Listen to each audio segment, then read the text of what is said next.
So today our next topic is bricks. We will discuss about bricks, what is bricks, how it is formed, which type of material are used in bricks. Basically, first of all, we will discuss about the objective and outcome of this topic. So this is the objective of bricks: to provide the knowledge about the bricks, to provide the knowledge about the ingredients that are used in construction of bricks, and the outcome should be student will learn about the different types of bricks, their classification and their usage, their durability and their strength. So let's start. Bricks will get basically bricks are formed with clay, digging of clay and then drying in oven. This process is known as the manufacturing process of bricks. So bricks will be categorized with different used. First of all, load bearing wall, non-load bearing wall, insulation wall, covering wall. So the selection of bricks based on their using brick shape, standard size. In brick shape, 4 size geometric length 2 into from width, and the thickness is 2/3 of width, and the standard size of the brick is 215 into 10 into 102.5 into 65 in mm. It can be made from clay, sand and lime cement mortar. So basically the bricks are made from clay, sand and lime, and also some bricks are made by cement, concrete, like such as concrete blocks. This is also known as the total manufacturing process of the bricks. So what are the basics advantages of bricks? Like के BRICS के फ़ायदे क्या हैं, हम अगर BRICS अपने construction में use करेंगे तो उसका क्या क्या हमें फ़ायदा होगा, उसका क्या क्या उसकी वजह से हमें ब्रिक्स यूज़ करने से हमारे जो स्ट्रक्चर है या कोई भी कंस्ट्रक्शन है उस पर क्या इफ़ेक्ट पड़ेगा. तो let discuss about advantages of bricks. The first point is bricks will not burn, buckle or melt. Brick will not rot and allow termites to invade. Brick will not rust and corrode. And the brick will not dent. Brick will not fade from the sun, ultraviolet rays. Bricks will not damaged by the high wind, rain or hail. Brick will not require constant maintenance. Brick will not limit your personal expression, and brick will not limit your design option.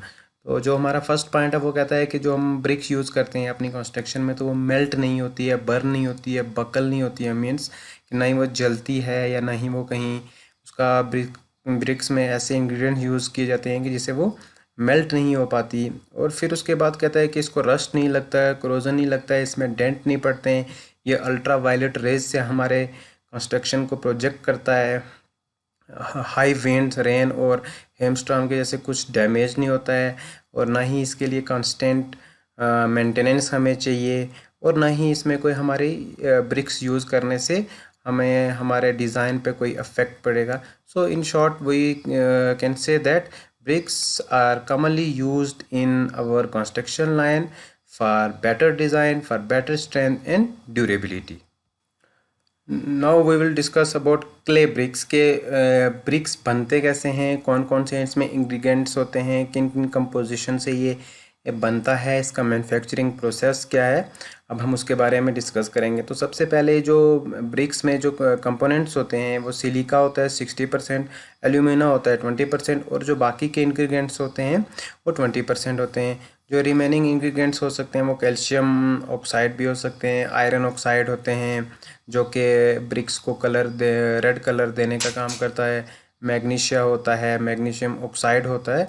ये सारे composition जो होते हैं वो किस में काम आते हैं, मैन्युफैक्चरिंग ऑफ ब्रिक्स में. फंक्शन ऑफ इंग्रेडिएंट्स, जो हम इंग्रेडिएंट्स यूज़ करते हैं उनका क्या काम रहता है ब्रिक्स में.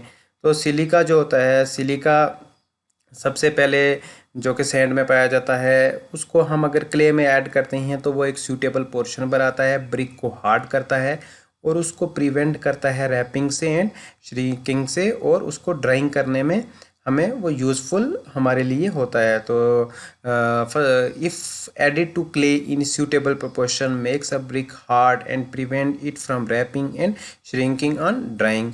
तो सेकंड पॉइंट हमारा जो एल्यूमिनिया है, alumina is the main constituent of every clay. On the addition of water clay become plastic and can be moulded into shape. जो एल्यूमिनिया का काम होता है वो ये करता है कि जब हम इसमें पानी की मात्रा को ऐड करते हैं तो उससे जो हम क्ले जो होती है, क्ले में एल्यूमिनिया और पानी का जब मिक्सचर होता है तो उससे जो हम अपनी ब्रिक्स को शेप देते हैं, मोल्ड करते हैं, वो उसमें हमारी हेल्प करता है। Third one is lime. Lime, it help to lower the fusion temperature. It helps silica to fuse at lower temperature and thus help to bind the particle together. It also prevents shrinkage of raw bricks. जो lime है, lime जो है वो क्या करता है कि temperature को फ्यूज़ करता है और उसमें क्या करता है कि जो हमें हेल्प देता है वो पार्टिकल को बाइंड करने में, मतलब जितने भी इसमें कंपोजिशन होते हैं, कंपोनेंट्स ऐड होते हैं, उनको आपस में उनकी बाइंडिंग करता है। और ये भी हमारे लिए एक हेल्पफुल है जो कि हमें प्रिवेंट करता है श्रिंकेज होने से। श्रिंकेज में लाइक के ब्रिक का सुकड़ जाना या जो कंपोनेंट्स का अलग अलग होना, उसको हम श्रिंकेज देते हैं। तो हम ये कह सकते हैं कि सिलिका, एल्यूमिनिया और लाइम जो है ये हमारे मेन कंपोनेंट्स हैं ब्रिक की फॉर्मेशन में। कैरेक्टरिस्टिक्स ऑफ गुड ब्रिक्स, कि एक अच्छी ब्रिक्स की कौन सी कैरेक्टरिस्टिक्स होनी चाहिए। फर्स्ट पॉइंट है appearance and colour, hardness and softness, durability, fire resistant, strength. तो सबसे पहले अपीयरेंस एंड कलर के बारे में पढ़ते हैं। ए good brick should have a uniform rectangular shape with even surface and sharp corner. It should be free from cracks. It should have a uniform brick red color. और appearance और colour जो है वो ब्रिक्स की characteristics में ये define करता है कि जो एक अच्छी ब्रिक है वो एक यूनिफॉर्म रेक्टेंगुलर शेप में होनी चाहिए। उसकी जो सरफेस होने, जो उसकी सरफेसेस हैं वो एकदम शार्प कॉर्नर होने चाहिए और वो एकदम फ्री होनी चाहिए किससे, जो कि उसके अंदर जो क्रैक्स पड़ते हैं उनसे फ्री होनी चाहिए। और उसका जो एक रेड कलर होता है वो एक यूनिफॉर्म ब्रिक रेड कलर होना चाहिए।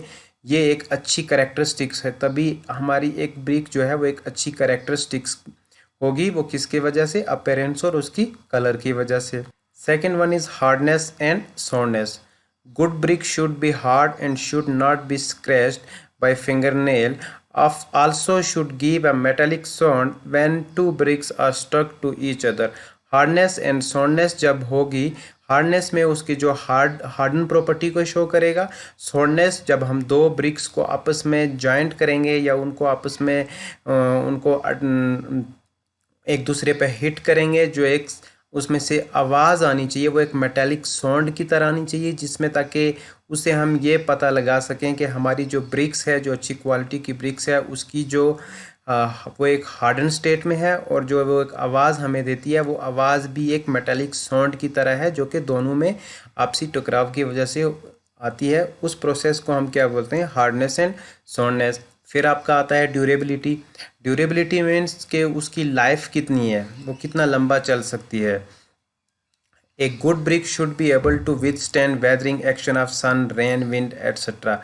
एक जो अच्छी क्वालिटी की ब्रिक होगी वो क्या होनी चाहिए, लॉन्ग ड्यूरेशन होनी चाहिए। उससे अगर हम उस पर सन पड़ रही हो, सनलाइट पड़ रही हो, या रेन हो, या विंड हो, या बाकी केमिकल एटमॉस्फेरिक जो इन्वायरमेंट कंडीशन है उन पे, उनकी वजह से कुछ उस पर फ़र्क नहीं पड़ना चाहिए। तो उससे क्या होगी कि उस ब्रिक्स की ड्यूरेबिलिटी में क्या होगा, इंक्रीज़ होगी और वो लाइफ टाइम तक चलेगी। The fourth one is fire resistance. जो एक अच्छी क्वालिटी की ब्रिक है वो एक जो टेम्परेचर को रेजिस्ट करती है वो 1500 से लेके या नियर अबाउट 816 से लेके 1500 के बीच में वो एक रेजिस्ट करता है उस फायर के टेम्परेचर को। And the last point is strength. अब स्ट्रेंथ जो है वो मेन फैक्टर प्ले करता है ब्रिक्स को कंस्ट्रक्शन में यूज़ होने से।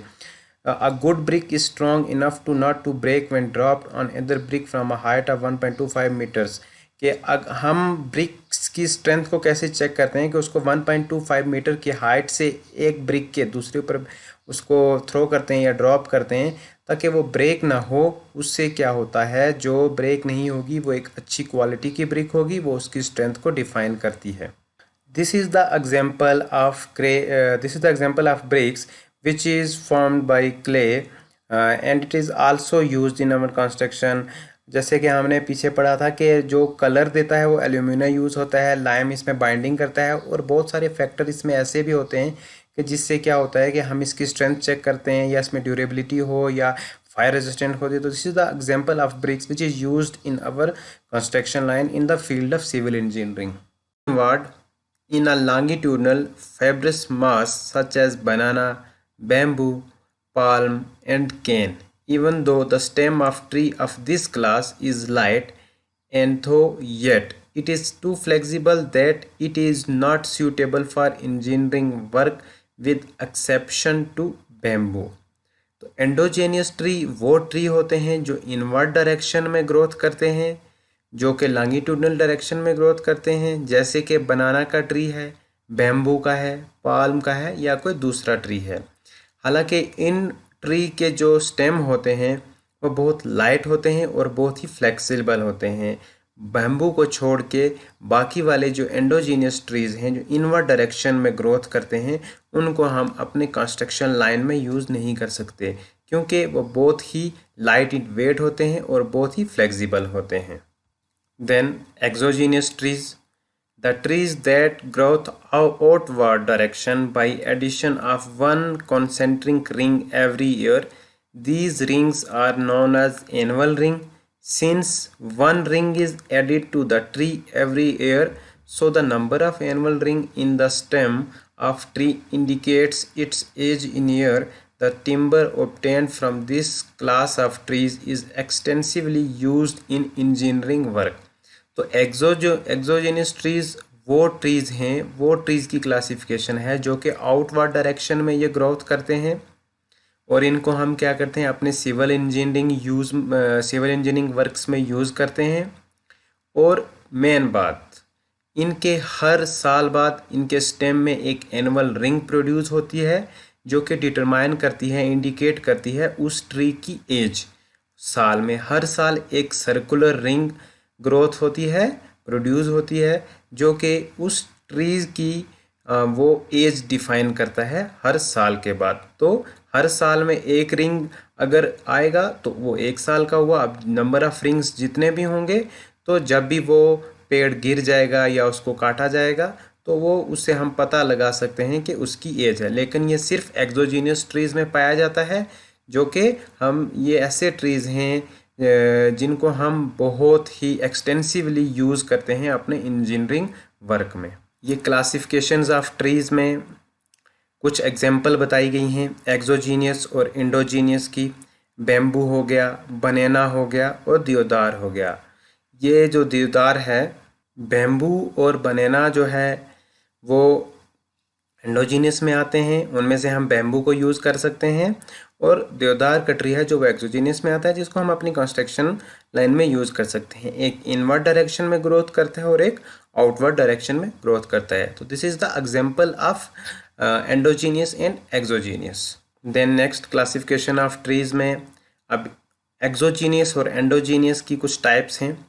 Timber available from exogenous trees is further classified into two categories. जो एक्सोजीनियस की जो क्लासिफिकेशन है उसको दो कैटेगरी में डिवाइड किया गया है, कॉर्निफोर और एवरग्रीन, और दूसरा डेसिड्यूज।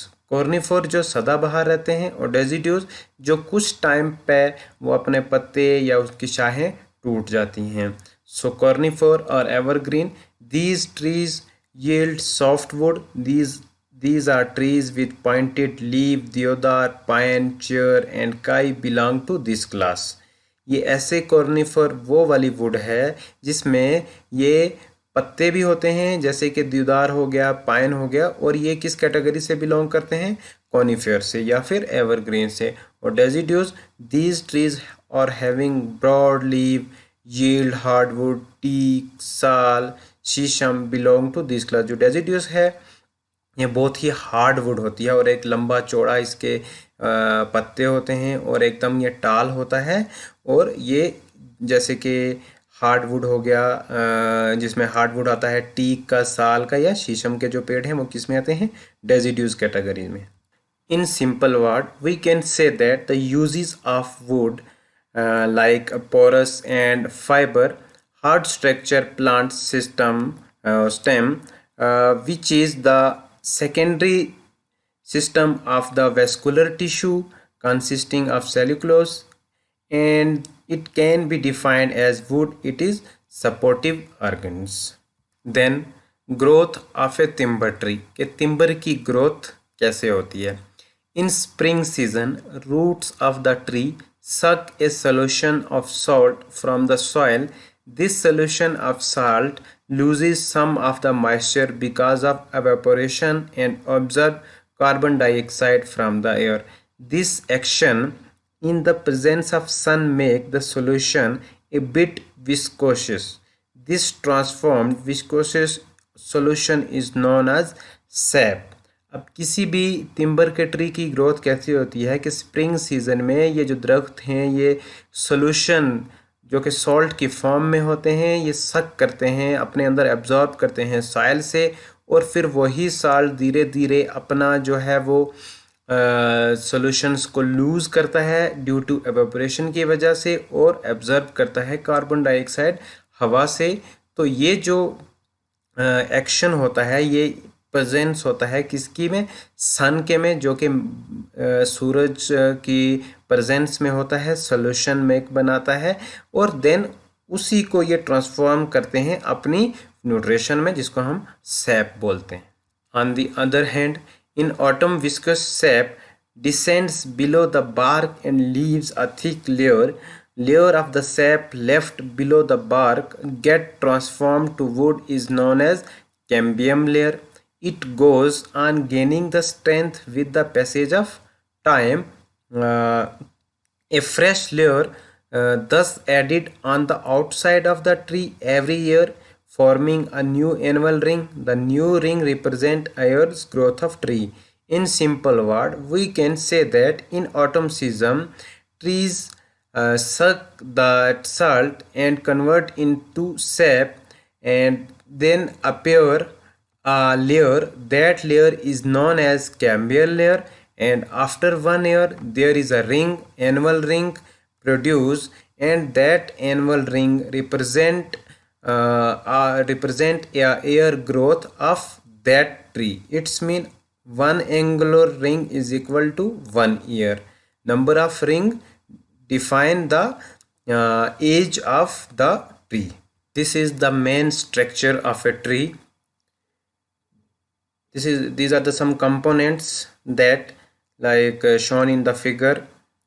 There is an inner bark, outer bark, vascular cambium, sap wood, heart, pith, रे, अर्ली वुड, लेट वुड, ग्रोथिंग। ये एक सर्कल है, पूरा एक रिंग है जो कि हमें ये डिफाइन करता है कि उस पर्टिकुलर ट्री की कितनी एज है। अब जैसे इस फिगर में हम देखें तो अगर इसमें 7 रिंग होंगे तो ये 7 साल का होगा। अब उसी रिंग के अंदर बहुत सारे कुछ कंपोनेंट्स हैं जो कि हम आगे चल के इस पीपीटी में पढ़ेंगे। उस स्ट्रक्चर ऑफ ट्री में जो फर्स्ट पॉइंट था वो पिथ और मेडुला था। It is the first form portion of the stem of the tree. It consists of entirely cellular tissue. ये फर्स्ट फॉर्म है स्टेम के अंदर जो कि बनती है किसकी वजह से, सेलुलर टिश्यू की वजह से। Then the pith which when the plant is young contain a large amount of fluid and nourish the plant. It dies up and decay when the plant become old.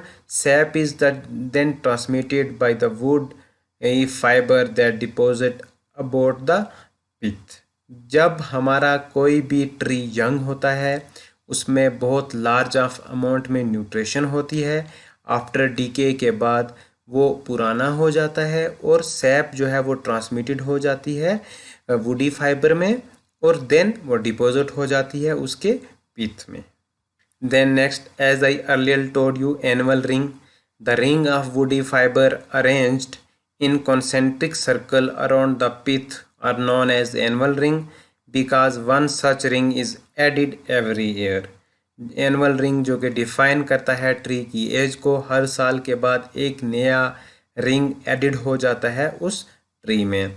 Heartwood, innermost ring surrounded the pith constitute the hardwood. The wood is darker in color, stronger, more compact and durable. Hardwoods mean उस tree का heart जो कि पाया जाता है पिथ के आसपास, और वो जो लकड़ी होती है वो डार्क कलर में होती है और बहुत ज़्यादा स्ट्रॉन्ग और ड्यूरेबल होती है। Then sapwood, outer annual ring of the tree constitute the sapwood which transmit the sap from roots to branches. Compared with hardwood, sapwood is lighter in color, weaker and more liable to decay than bark. It is the most it is outermost protective covering of the cell and woody fiber on a tree. In course of timber, old layer split and scale off. Bark जो है वो outer most होता है, और जो outer skin होती है tree की, जो कि प्रोटेक्ट करती है उसके सेल्स को और उसके टिश्यूज़ को, और चाहे वो किसी भी सीज़न में हो। जो बाहर की स्किन होती है किसी भी टिम्बर को, हम उसको बार्क बोलते हैं। Then cambium layer, medullary rays. Cambium layer, outer most one ring between the bark and sap. Cambium layer वो लेयर होती है जो कि बार्क और सैप के बीच में होती है।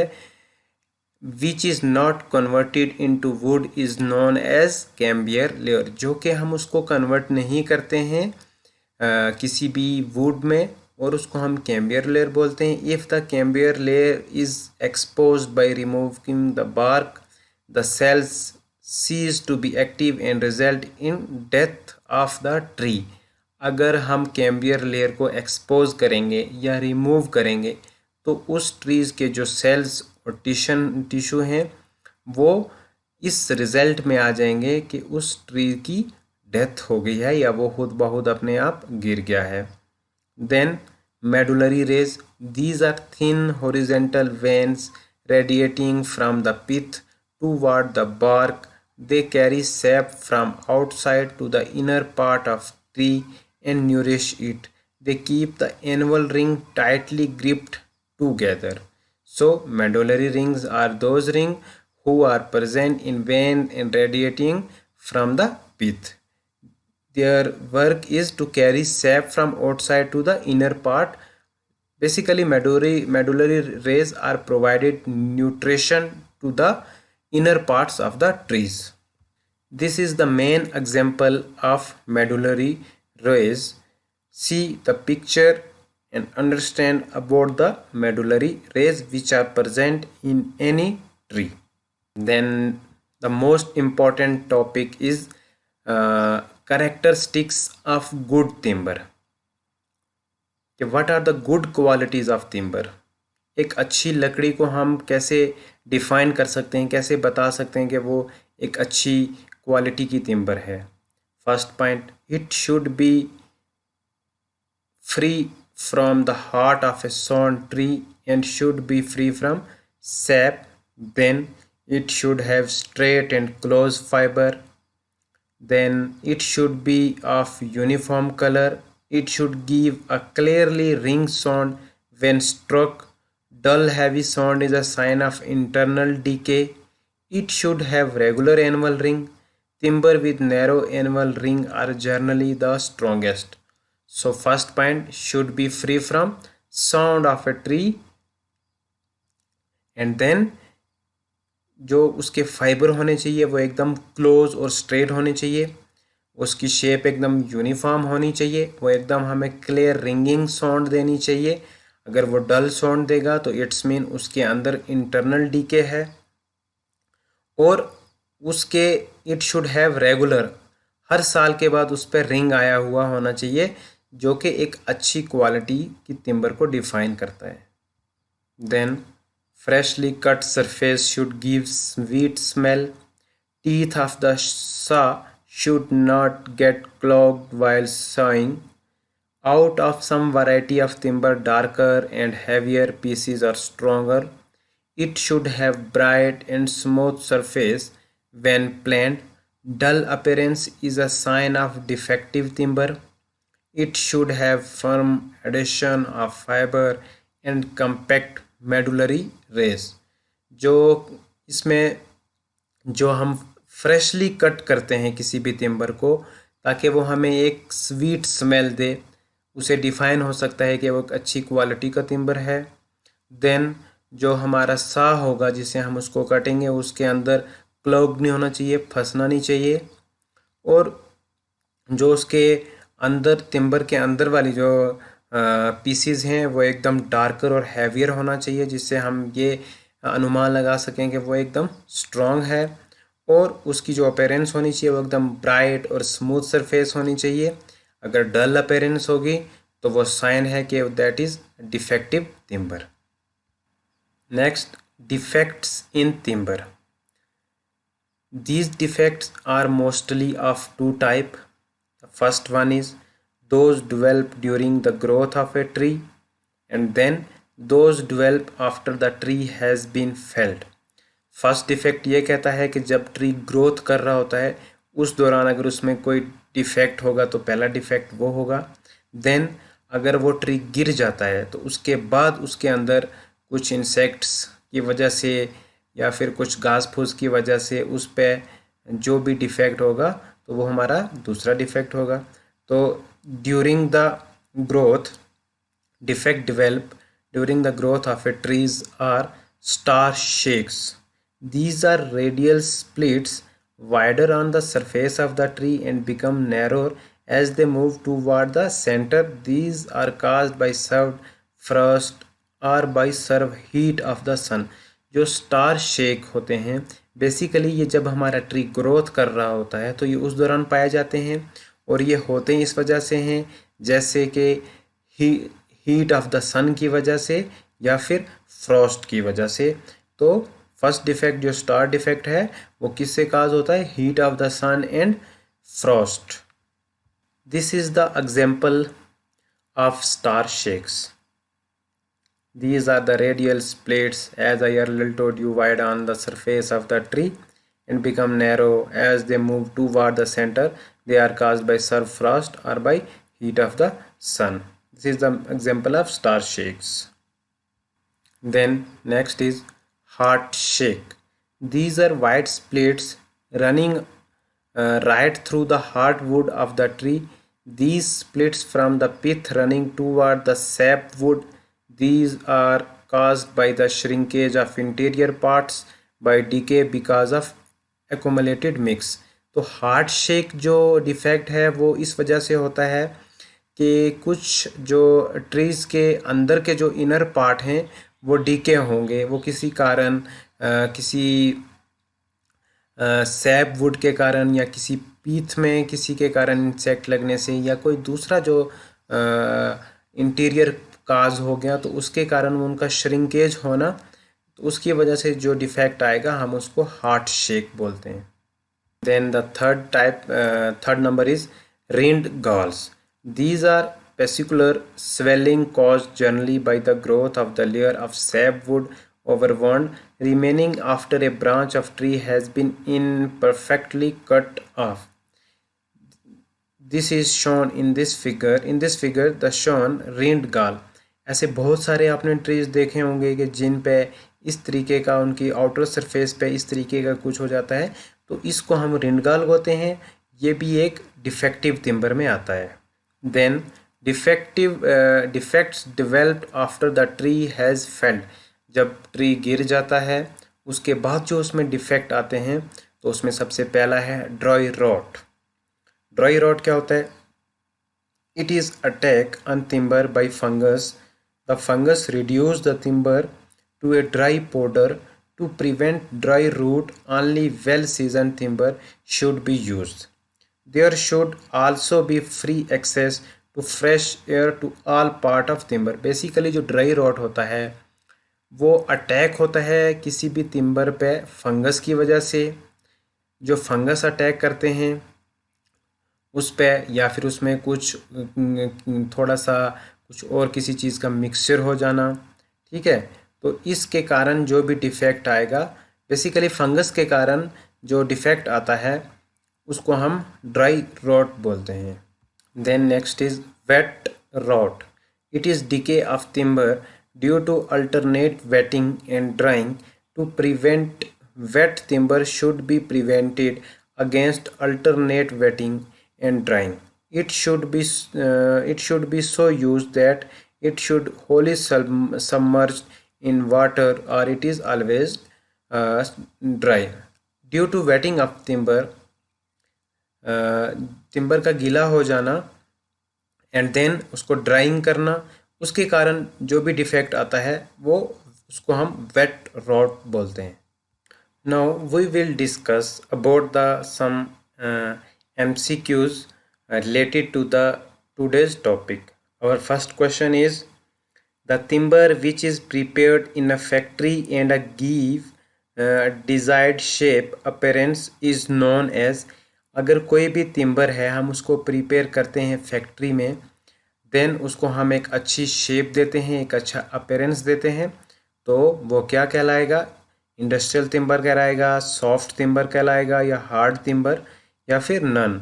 तो इसका आंसर हो जाएगा, अगर कोई भी हम टिम्बर को किसी भी इंडस्ट्री में तैयार करते हैं तो वो एक उसका जो जवाब होगा वो इंडस्ट्रियल टिम्बर होगा. Then the structure of wood visible in naked eye is called microstructure, macrostructure, both and be and none. अगर हम किसी भी पेड़ को अपनी विजिबल आंखों से देखते हैं, अपनी नेक्ड आंखों से उसको विजिबल करते हैं, तो वो कौन सा स्ट्रक्चर होगा? माइक्रो होगा या मैक्रो होगा? तो उसका जो करेक्ट ऑप्शन होगा वो मैक्रो स्ट्रक्चर होगा. Then our next question is the inner skin or layer covering the cambium layer is called. जो हमारी अंदर की इनर स्किन है और कवर करती है किसको? कैम्बियर लेयर को, वो उस क्या कहलाएगा? Inner bark, outer bark, medullary rays, या ऑल ऑफ द अबो? तो हमने इसके बारे में पढ़ा था, तो ये इनर बार्क होगा. Then next question, the outer skin और cover of the tree is known as bark. कि जो अभी हमने पढ़ा कि जो आउटर स्किन है जो कि ट्रीज़ को स्किन को कवर करता है, उसको हम क्या बोलते हैं? क्या ये उसको हम बार्क बोलते हैं. इज़ इट ट्रू और फॉल्स? तो इसका जो करेक्ट आंसर होगा वो ट्रू होगा. जो आउटर स्किन है जो कि ट्री की वुड की या ट्री की स्किन को कवर करता है, उसको हम बार्क ही बोलते हैं. पहले जो फर्स्ट रो में है वो हेड जॉइंट है कि दो अगर कहीं से हम कहीं वाल बना रहे हैं तो उनमें इस टाइप का अगर हम जॉइंट आता है, इस टाइप का हम जॉइंट डालते हैं तो उसको हेड जॉइंट बोला जाता है. फिर उसके बाद उसी फिगर में हम देख पा रहे हैं कि बेड जॉइंट को किस तरह से ड्रा किया हुआ है. ये सब जो हैं ये जॉइंट्स जो हैं, और ये जो हेड जॉइंट है या बेड जॉइंट है, ये हम जब भी कोई भी वाल की कंस्ट्रक्शन कर रहे हो हैं अपनी कंस्ट्रक्शन लाइन में, तो उसमें हम इनका यूज़ करते हैं. नेक्स्ट फिर उसके बाद स्ट्रक्चर बॉन्ड को हम थोड़ा डीपली अगर देखें तो स्ट्रक्चर बॉन्ड का क्या है, इसके क्या क्या फ़ायदे हैं, अगर हम यूज़ करते हैं तो इसका यूज़ करने के कारण क्या है, इससे हमें क्या बेनिफिट होगा. तो लेट्स स्टार्ट, शुरू करते हैं. सबसे पहले जो स्ट्रक्चर बॉन्ड है, structure bond entirely comprises of structure bricks set in a row that are offset by half a brick. Most common bond in modern time can consist of one layer, two layer, or two layer with a gap in between. The main advantages of this technique is that it allows wall with both faces visible and can be used for domestic low height wall where the part of the structure above is built of a lighter frame material such as glass to be built using low cost brick that have only two fair faces. तो stretcher bond को हम क्या करते हैं कि basically BRICS में use किया जाता है. किसी भी रो के अंदर इसको हम ऑफसेट लेके उसका हाफ ब्रिक का यूज़ करना, उसको हम पहले स्ट्रेचर बॉन्ड करते हैं. ये बहुत ही कॉमन बॉन्ड है मॉडर्न टाइम में. किसी भी लेयर में हम इसको यूज़ करते हैं. दो लेयर के जो गैप है उसको भरने के लिए हम इसको यूज़ कर सकते हैं. और इस जो है इसका मेन जो फ़ायदा है इस टेक्निक का, उससे क्या होता है कि हमें जो हमारी वाल है उसमें जॉइंट हमें सामने नज़र आता है, उसमें कहीं कुछ होल्स या क्रैक्स नहीं पड़ते हैं. ठीक है, उससे क्या होता है कि हमारी वाल जो है एक फ्रेम स्ट्रक्चर की तरह दिखती है, जैसे कि एक प्रॉपर ग्लास की तरह जैसे दिखता है. और उसमें क्या है कि जो स्ट्रेचर बॉन्ड है ये हम अपनी ब्रिक्स वाल के जब भी कंस्ट्रक्शन कर रहे होते हो तो उस टाइम इसको हम यूज़ करते हैं. तो बेसिकली इसका जो मेन मुद्दा रहता है, जो मेन यूज़ करने का कारण रहता है कि एक तो हमारी वाल सीधी रहती है, जॉइंट्स हम यूज़ करते हैं तो उससे होल को प्रिवेंट होते हैं, क्रैक्स नहीं पड़ते हैं, और इसकी जो हमारी वाल है उसकी अपीयरेंस बहुत ही अच्छी होती है, एकदम सीधी और पैरेलल रहती है। इसीलिए हम स्ट्रेचर बॉन्ड को अपने ब्रिक्स में यूज़ करते हैं। नेक्स्ट है हेडर बॉन्ड।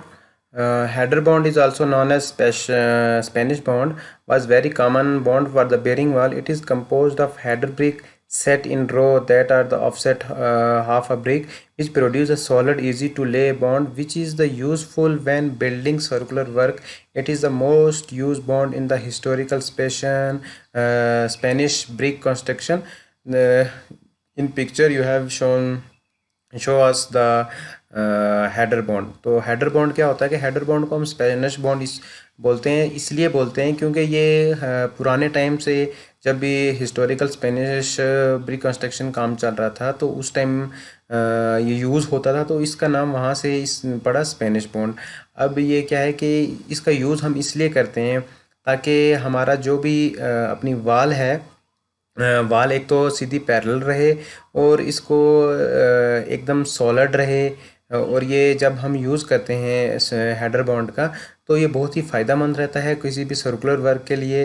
जैसे कि आप फिगर में देख पा रहे हैं कि इस टाइप का जो भी हम ब्रिक्स को यूज़ करते हैं कहीं भी वाल में, तो उस वाल को जो भी जैसे स्ट्रेचर हो गया या फिर हेडर हो गया, तो ये साइड जो शो करता है, तो इस प्रोसेस को हम क्या बोलते हैं, हेडर बॉन्ड बोलते हैं, जो कि ये बहुत ही पुराना है।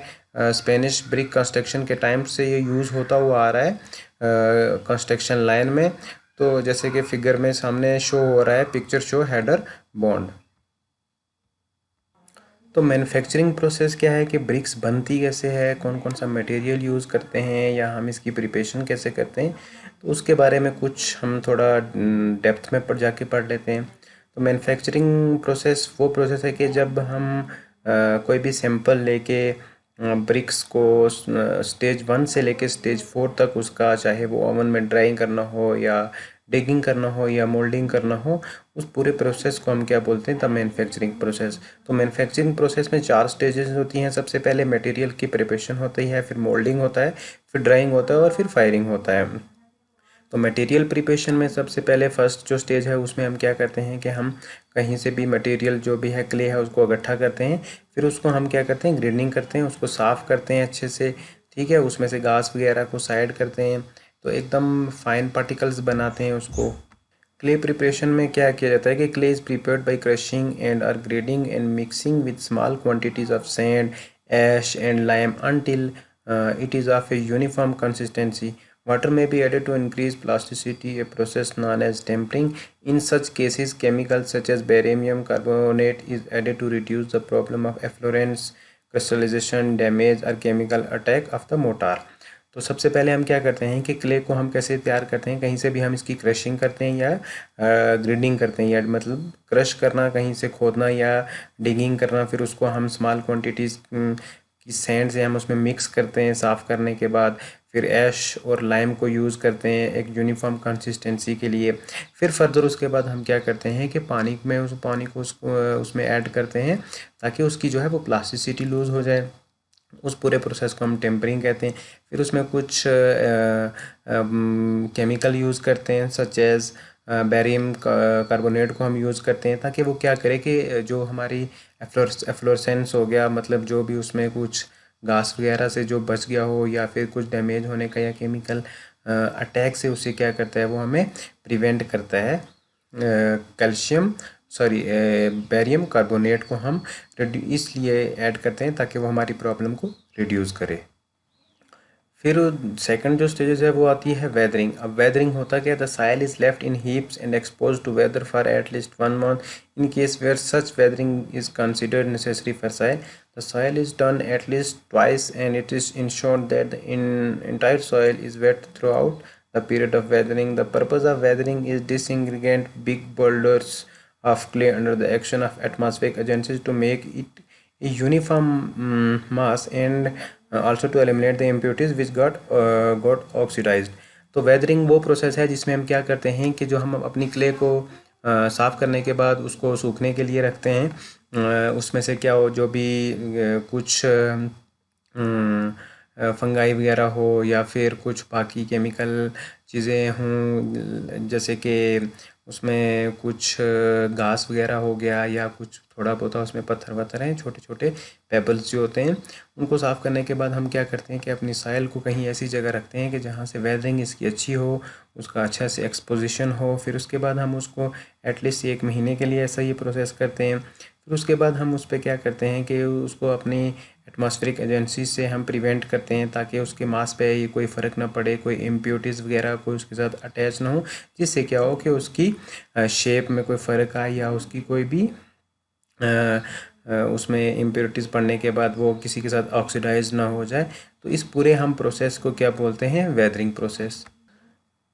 थर्ड स्टेज में हम टेम्परिंग करते हैं। टेम्परिंग बेसिकली वो होता है कि जब हम अपने इसमें क्ले में पानी को ऐड करते हैं, उसको अच्छे से मिक्स करते हैं, तो फिर उसको हम मोल्डिंग के लिए जाते हैं। कोई एक मोल्ड होता है ब्रिक के साइज़ का, तो उसमें हम क्या करते हैं कि उसको सॉइल की कंपोजिशन करते हैं, उसमें फिर जो भी है अकॉर्डिंग टू द जो हमारा BIS है उसके अकॉर्डिंग हम लेके चलते हैं, और कितने डिग्री पे उसको वेटनेस करना है या फिर कैसा उसको शेप देना है उस मोल्ड के द्वारा।